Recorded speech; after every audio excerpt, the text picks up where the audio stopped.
Welcome to this week's online lecture on morphosyntax. If you're sitting comfortably, then we'll begin. Over the past few weeks, we've been looking at what is sometimes called the rank scale of grammar. The rank scale refers to the constituents that make up a sentence. At the top of the sentence, we have the main clause plus possible subordinate clauses. Clauses, as we'll see today, are made up of subject, predicator, object, complement, and adverbial. These refer to the relationship between phrases. Over the last 2 weeks, we've been looking at simple phrases made up of a modifier, a head word, and perhaps a grammatical signal that is neither. And last week, we looked at complex phrases. What happens when you put one phrase inside another phrase, usually as a modifier, either in front of the head word or after the head word. Then you'll remember that phrases are made up of words, and next week we will return to the very bottom of the rank scale. So, one of the things that I've been doing over this course is thinking about what happens at each level of the rank scale. So when we're looking at an analysis at the level of words, we're looking at nouns, verbs, adjectives, prepositions. If we're taking a look at the phrases in a sentence, then you're thinking about the modifiers, the heads, and those grammatical signals that work as neither. This week we'll be taking a look at the function of the phrase as either subject, predicator, object, complement, or adverbial. So phrase structure, what we've been doing for the past 2 weeks, is about the internal structure of the phrase. For example, what is inside a noun phrase? Which words function as modifier, head word, or neither? Clause structure, which we're looking at today, is about how phrases combine into larger structures, such as sentences. So if you've got a noun phrase, you're not asking what is inside the noun phrase, what is the phrase structure, but how does that phrase function in a sentence? Is it the subject or the object, for example? From 2 weeks ago, you'll remember that we looked at 2 sentences at the end of the session. My motorbike is really fast, and then my motorbike goes really fast. And we asked ourselves how many phrases there are in each sentence, and we said there are 3 in each sentence. In each sentence there is a noun phrase, my motorbike, and then there's a verb phrase. In the first sentence it's is, in the second one it's goes.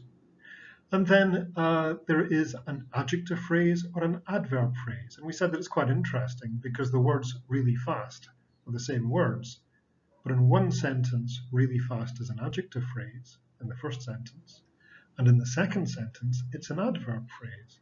And we asked ourselves why we analyze those differently. And the answer is that the phrase is functioning differently in each sentence.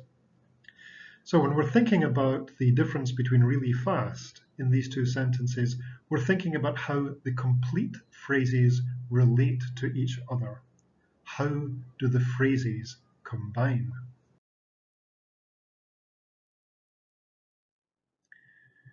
This week we can begin to think about how we analyze these 2 sentences in more detail.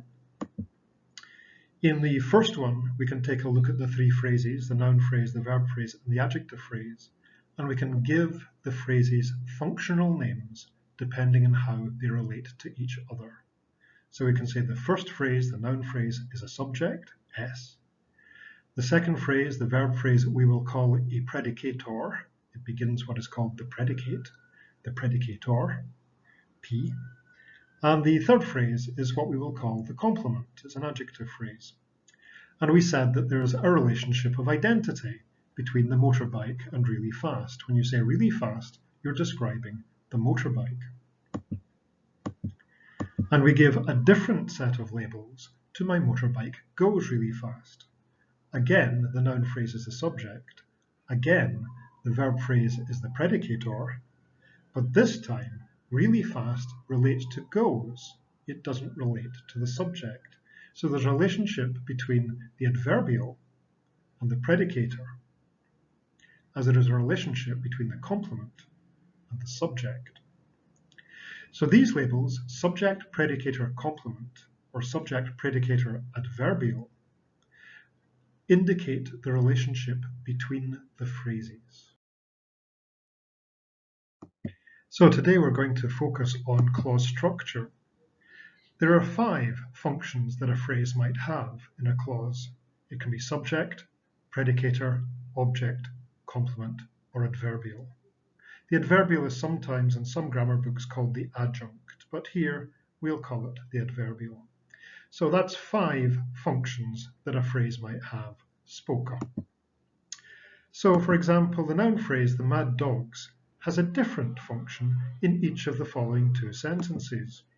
The mad dogs were chasing him around the field, and health inspectors have captured the mad dogs. Now, the noun phrase has got a different function because in each of the sentences, it has a different relationship with the other phrases.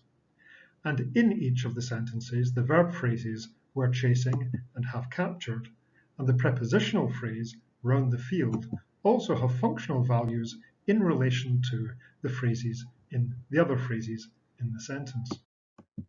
So when we're talking about clauses and clause structure, that's when we're talking about SPOCA, which is subject, predicator, object, complement, adverbial. Now these labels are just functional labels that we give to phrases, and each clause is made up of a combination of one or more phrases with one of these functional values. In the same way that you can have a one-word phrase, you can have a one-phrase clause, but that phrase has to be a predicator. It has to be a verb phrase. If we talk about predicators in particular, we should notice that the predicator is always the verb phrase. That never changes. The predicator is always the verb phrase. So in a sentence like the mad dogs were chasing him round the field, the predicator is the verb phrase we're chasing. In a sentence like he was being chased by the mad dogs, the predicator is was being chased, 2 auxiliary verbs and a main verb. And a final example, the health inspectors have captured the mad dogs. The verb phrase have captured is the predicator. Remember that we put the functional label P above the line of the sentence and the form label below the line of the sentence. That's just so that we don't get confused. It's purely conventional. So what we're going to do now is we're going to take part of a Scottish novel. What can I tell you? I like Scottish things.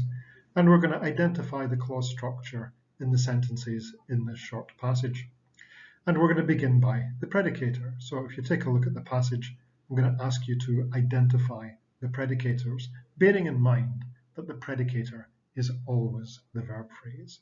So you've got the sentence, Tam looked at me for a moment as I slammed the door shut, but remained silent. I could see that Richie was providing the sandwiches from the plastic lunchbox perched on his lap. He swigged the iron brew and handed it to Tam. I should explain that iron brew is a little bit like a Scottish guarana. So he swigged the iron brew and handed it to Tam. Identify the predicators. So here are the predicators in the sentence. Tam looked at me for a moment as I slammed the door shut, but remained silent. I could see that Richie was providing the sandwiches from the plastic lunchbox perched on his lap. He swigged the iron brew and handed it to Tam. You might argue that looked at is a phrasal verb in the first sentence, but for the sake of simplicity, at the moment, we're going to analyse at me as a directional prepositional phrase, and we'll simply say that looked is the verb phrase and the predicator.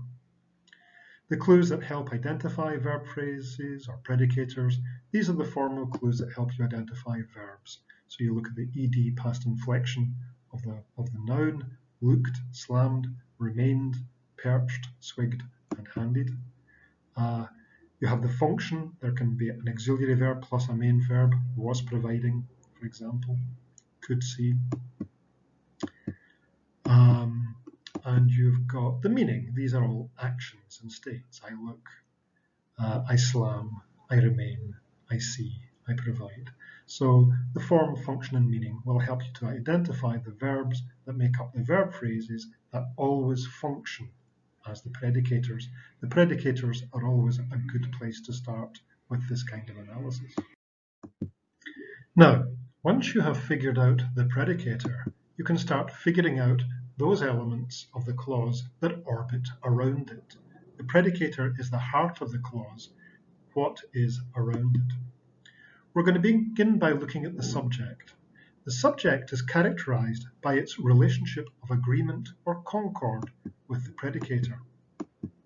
So, for example, if you have the sentence, "The mad dogs were chasing him around the field," the mad dogs and were chasing are in a relationship of agreement or concord. One way of noticing this is that the mad dogs is plural, and so the predicator is plural. The mad dogs were chasing. You can compare this with another sentence, the passive transformation of this sentence. He was being chased by the mad dogs. When you change the subject to a singular, you have to change the predicator to a singular. So they have to agree in number. And this relationship of agreement is the way that you identify and characterize the subject of a sentence. So coming back to our Scottish novel, can you identify the subjects related to the predicators in each of the sentences in the passage? Tam looked at me for a moment as I slammed the door shut, but remained silent. I could see that Richie was providing the sandwiches from the plastic lunchbox perched in his lap. He swigged the iron brew and handed it to Tam.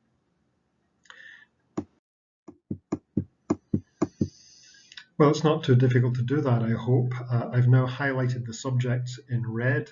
Tam looked, I slammed. There is no subject for remained. I could, Richie was providing. There is no subject for perched. He swigged. And there is no subject for handed. It's understood. So, as you can see, some of the predicators have subjects and some don't. Now, how do we classify the object? Well, the object, like the subject, can be a noun phrase. But the thing about the object is that it has no relationship of agreement with the predicator, but it has the potential to become the subject of what we call a passive sentence. So here's an active sentence. The mad dogs were chasing him around the field. Notice that has the structure subject, predicator, object. The subject is plural, the verb is plural, the predicator is plural, the object is singular. Now you can take that object, him, and you can turn it into the subject of what we call a passive clause. And that means that he was being chased round the field by the mad dogs. And notice that now you have to change the predicator so that it agrees with the subject, which is now singular.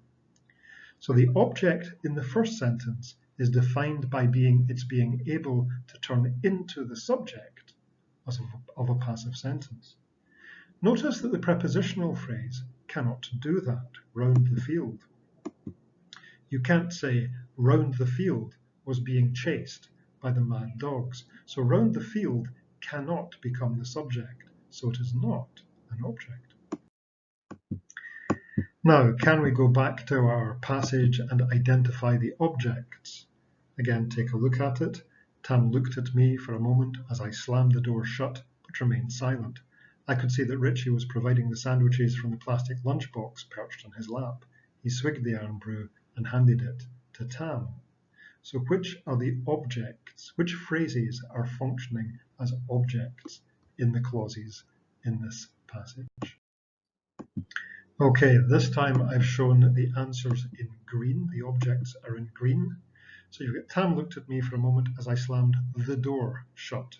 The door was slammed shut by me, but remained silent. I could see that Richie was providing the sandwiches from the plastic lunchbox. Richie was providing the sandwiches. The sandwiches were being provided by Richie. That works. From the plastic lunchbox perched on his lap. He swigged the iron brew. The iron brew was being swigged by him, that's okay, and handed it to Tam. It was handed to Tam by him. So anywhere you have a green object in this passage, it has the potential to be turned into the subject of a passive sentence, and that's what makes it an object. Now, it's interesting that in some sentences after the predicator, you have two noun phrases, either of which can become subject. So you have kind of sentences like, those dogs gave him a terrible fright. The subject is the noun phrase, those dogs. But after the predicator gave, there are two objects, him and a terrible fright. And these are two objects because either one can become subject. So you can say, he was given a terrible fright by those dogs.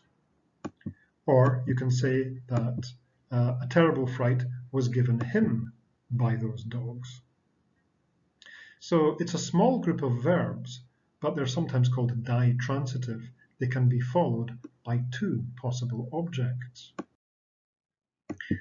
Now, in these cases where a predicator is followed by two noun phrases, both of which function as objects, ditransitive predicators, in such cases only one of the noun phrases can be expanded into a prepositional phrase. Here it is him. In the active sentence, you can take those dogs gave him a terrible fright. You can take him and put it at the end of the sentence. Then it becomes a prepositional phrase, to him. And similarly, if you turn a terrible fright into the subject, you can say a terrible fright was given to him by those dogs. You can say a terrible fright was given him by those dogs. It's slightly dialectal. More standard English would be a terrible fright was given to him by those dogs. The noun phrase that does not expand into a prepositional phrase, here it's a terrible fright. These noun phrases which do not expand are called direct objects. The noun phrases which can expand into prepositional phrases are called indirect objects.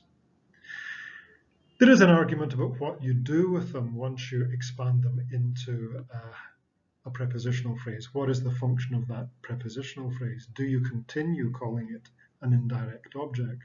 There is some argument for doing that, but there are also arguments for simply calling them adverbials, like other adverbials, and that's what we'll do in this course.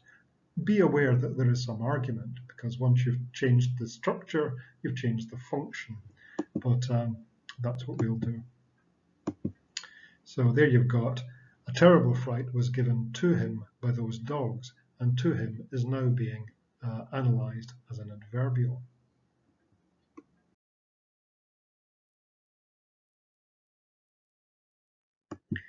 We move on now to the fourth of our 5 elements of clause structure, the complement.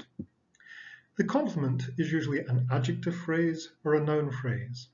Because the complement can be a noun phrase, it is sometimes confused with the object. But unlike the object, it cannot become the subject of a passive sentence. So you can say something like, those kittens look really cute, and really cute is an adjective phrase. And you've got a subject and a predicator, and you might be tempted to say, well, what comes after the predicator is an object.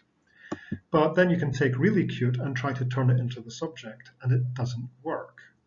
You would say really cute is looked by those kittens. So really cute is not functioning as an object in the sentence. You cannot turn it into the subject. Similarly, you can have he has become an accomplished actor, subject, predicator, and then you've got a noun phrase. You cannot take an accomplished actor and turn it into the subject of a passive sentence. You cannot say an accomplished actor has been become by him. So this is the formal property of complements. They're noun phrases or adjective phrases that cannot become the subject of passive clauses. If you take a look at their meaning, they usually describe or give value to the subject or object. So if you're looking at those kittens look really cute, you're describing the kittens. If you say he has become an accomplished actor, you're giving value to him. If you remember the example from 2 weeks ago, my motorbike is really fast, you're describing my motorbike. That's what complements do. They describe or give value to the subject, but also sometimes. So let's go back briefly to our Scottish novel. There are 2 examples of a complement here. So can you identify the complements? One describes the subject, one describes an object. Tam looked at me for a moment as I slammed the door shut, but remained silent. I could see that Richie was providing the sandwiches from the plastic lunchbox perched in his lap. He swigged the iron brew and handed it to Tam. So can you spot the complements? So, did you manage to identify the complements in the passage? Well done if you identified shut in I slammed the door shut. That is an object complement. It's the door that is shut. And very well done if you identified remained silent. Here, to find the subject, you actually have to look earlier in the passage. It's Tam who remains silent. So the subject, the understood subject, is Tam remained silent. Notice that you cannot turn these complements into subjects. You cannot say shut was slammed by the door. And you cannot say silent was remained by Tam. So these are descriptive phrases identifying either the object or the subject, describing either the object or the subject. These are the two complements in the passage. Finally, at last, we come to the final element of clause structure, the adverbial. Adverbials are usually adverb phrases or prepositional phrases which give information about time, place, manner, direction, origin, and so on. They can often move around a sentence and they can be left out. They can often be left out altogether. So, for example, you can say, the dogs attacked me furiously. That is an adverb functioning as an adverb phrase. If you say the dogs attacked me with great fury, you're saying pretty much the same thing, but instead of using an adverb phrase, you're using a prepositional phrase. So adverb phrases and prepositional phrases often work in the same way. If you remember from a few weeks ago, we said yesterday is an adverb and in the morning is a prepositional phrase, but they both describe time. So adverb phrases and prepositional phrases are very closely related grammatically because they both function as adverbials in the sentence. Remember that when you say adverbial, you're talking about a clause function. When you say adverb phrase, you're talking about a phrase. And when you say adverb, you're talking about a word. So these are three different levels of grammar. Don't confuse them. Prepositional phrases can be adverbials, but prepositional phrases are not adverb phrases or adverbs. Similarly, you can say the dogs furiously attacked me, or the dogs with great fury attacked me. You can take your adverb phrase or your prepositional phrase and you can move it elsewhere in the sentence. You can even put it at the beginning. Furiously, the dogs attacked me. With great fury, the dogs attacked me. And it's this mobility that characterizes adverbials. Very often, as I say, you can simply miss them out. They often give extra information. You can simply say, the dogs attacked me. Okay, things should be getting easier now because you really don't have very much choice left, but can you identify the adverbials in our sentences? Tam looked at me for a moment as I slammed the door shut but remained silent. I could see that Richie was providing the sandwiches from the plastic lunchbox perched on his lap. He swigged the iron brew and handed it to Tam. Where are the adverbials in this passage? Well, the adverbials are pretty much all that are left in the sentence. You've got Tam looked at me for a moment. There are two adverbials there, at me, an adverbial of direction. For a moment, an adverbial of duration. As I slammed the door shut but remained silent, I could see that Richie was providing the sandwiches from the plastic lunchbox. From the plastic lunchbox is an adverbial of place. Perched on his lap. On his lap is another adverbial of place. He swigged the iron brew and handed it to Tam. You can analyse to Tam as an adverbial of direction. To Tam is a little bit controversial. If the sentence had been, he handed Tam the iron brew, then Tam would have been an indirect object. But because we have expanded it to a prepositional phrase, we are arguing that it can be analysed as an adverbial.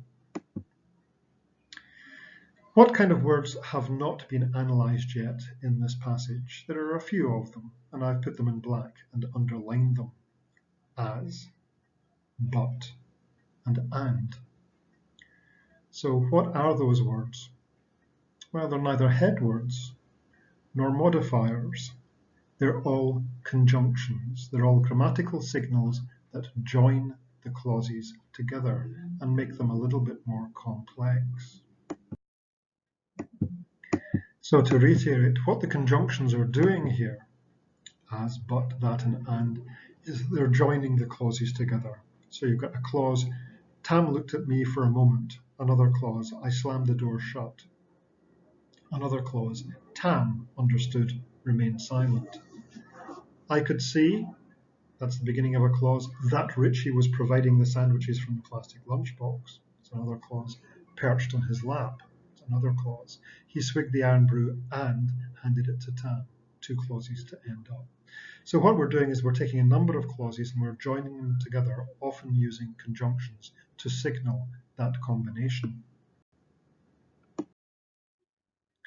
If we take a look at only the first of these sentences in a little bit more detail to preview what we're going to do next week, we can see that the first clause has the structure, Tam looked at me for a moment, a noun phrase, a verb phrase, and two prepositional phrases. That's the formal description. Formally, noun phrase, verb phrase, and two prepositional phrases.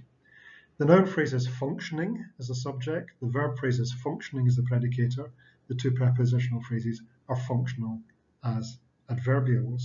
So the functional description is SPAA, and that is the structure of the first clause. Then you've got a conjunction as, which joins the second clause to the first clause. The subject of the second clause is I, the predicator is slammed. Then you've got the door, I slammed the door, shut, a noun phrase and an adjective phrase. And the door could become the subject.